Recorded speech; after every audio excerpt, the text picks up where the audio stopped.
Bonjour, je vous invite à découvrir en direct vous-même bientôt si une émission de France Info vous informe ou vous désinforme.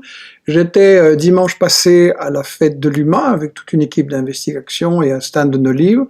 J'étais aussi invité à un débat au stand du PRCF, que je remercie. Et devant ce débat, j'ai été interpellé par un certain Julien Pin que je ne connaissais pas, qui présente donc une émission Vrai ou Faux sur France Info. Et il a diffusé sur son compte Twitter, ou X maintenant, une vidéo d'1 minute 10 sur ce que j'ai dit à propos de Boutcha. Sauf que, en fait, l'entretien avec lui a duré 15 minutes, dont 5:30 sur Boutcha. Vous allez pouvoir voir tout de suite les 5:30 intégrales de ce que je lui ai dit. Je lui ai demandé plusieurs fois, diffusez-les en intégrale, organiser un débat. En réalité, il a pris ce qu'il arrangeait, il a coupé pour donner une impression fausse de ma thèse, et comme un internaute le réclame, au moment où je commence à m'expliquer, Pin coupe et manipule. Dans la discussion, il a plusieurs fois interrompu, montrant qu'en fait, il n'était pas intéressé par la recherche de la vérité et par comprendre ce que je disais et s'informer, qui connaissait pas très bien le sujet en fait, mais qu'il avait juste décidé d'essayer de me piéger avec une petite phrase pour confirmer ce qu'il avait déjà décidé d'avance qu'il allait montrer.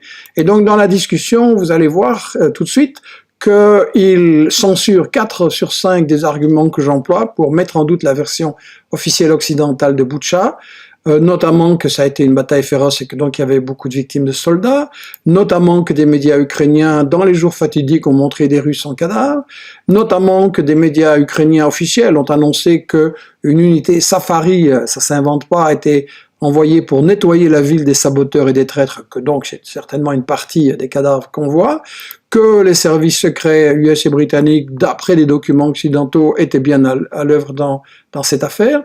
Donc, je n'arrête pas de lui dire que c'est complexe, qu'il faut de la prudence et le débat, mais lui, il a un curieux réflexe pour les journalistes, c'est on sait que les cadavres, on sait d'où, quelle source, non.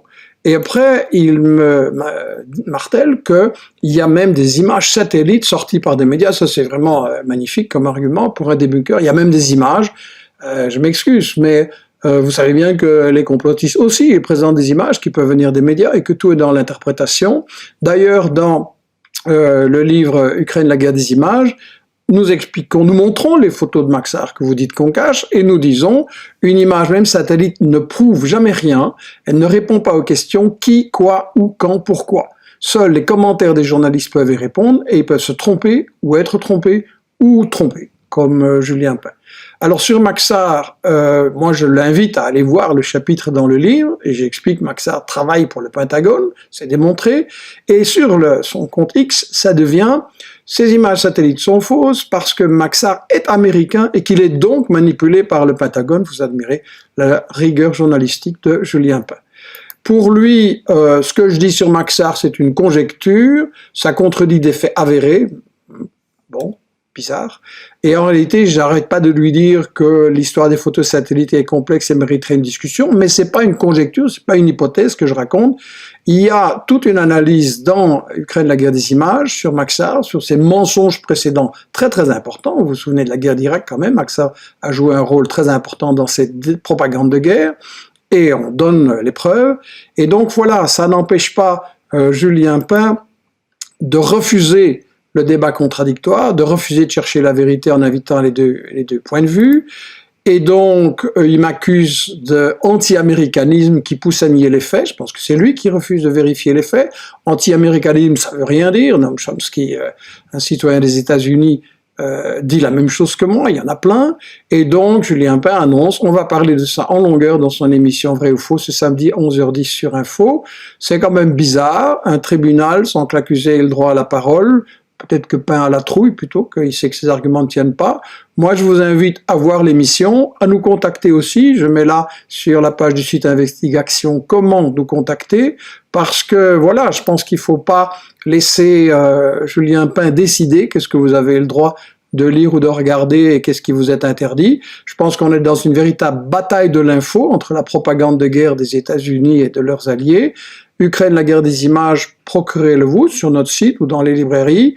Inscrivez-vous à la newsletter d'investigation. Je pense qu'on va avoir besoin de vous dans la bataille de l'info et on va reparler de Julien Pain certainement quand il aura fait son émission. On va l'analyser ensemble, pardon. Contactez-nous. À bientôt. Moi, ce que je trouverais, non, on a dit ça oui, ça oui. Et j'espère que vous le diffuserez en intégrale. Vous pensez qu'il y a plus qu'on vient d'avoir dans le matériel de Nietzsche, par exemple? Écoutez, je vais vous remettre mon livre, je vais vous inciter à le lire et à... dis-moi.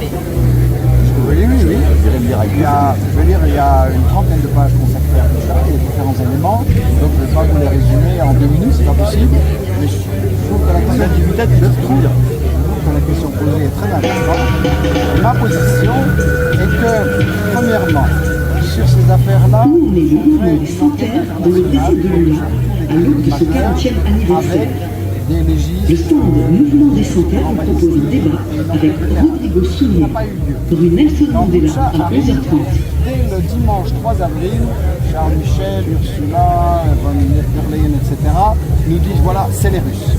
En réalité, la situation à Boutcha a été assez complexe. Ça a été évidemment que ça a été une bataille féroce. Les Russes ont fait des erreurs, là, ils ont certainement été pris sous le feu, donc ils ont eu beaucoup de pertes. Et le centre de la ville a été une fois aux mains russes, une fois de l'armée de Kiev, etc. Donc il y a eu beaucoup de victimes soldats. Il y a eu beaucoup de civils qui ont été pris dans des tirs, et les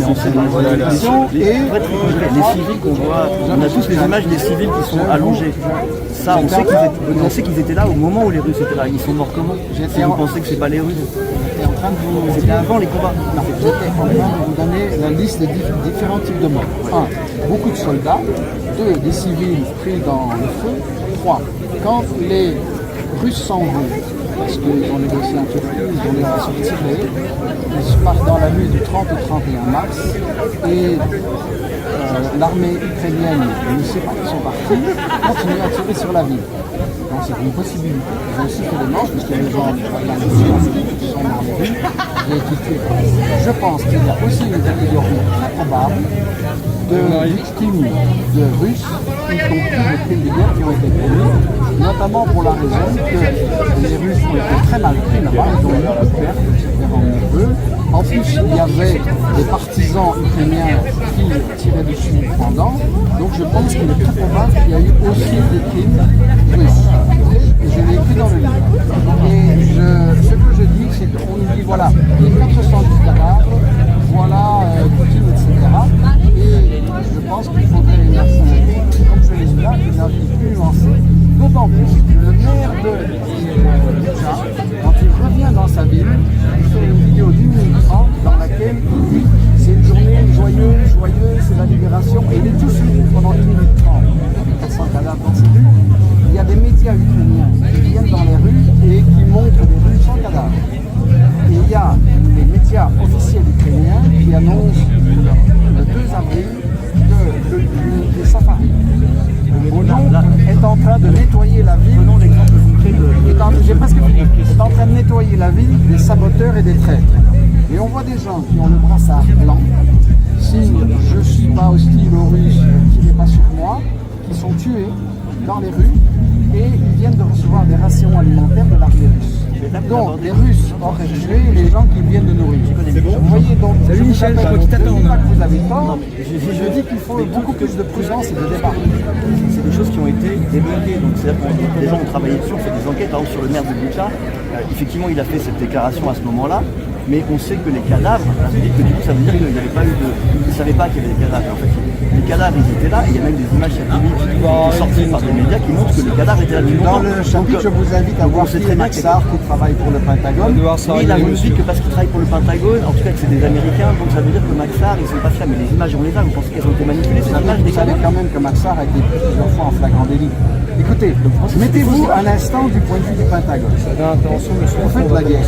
Vous savez que la guerre de l'information fait aussi partie et que chaque armée doit mentir, bien entendu. Donc eux aussi ils mentent. Ils sont pas idiots. Hein.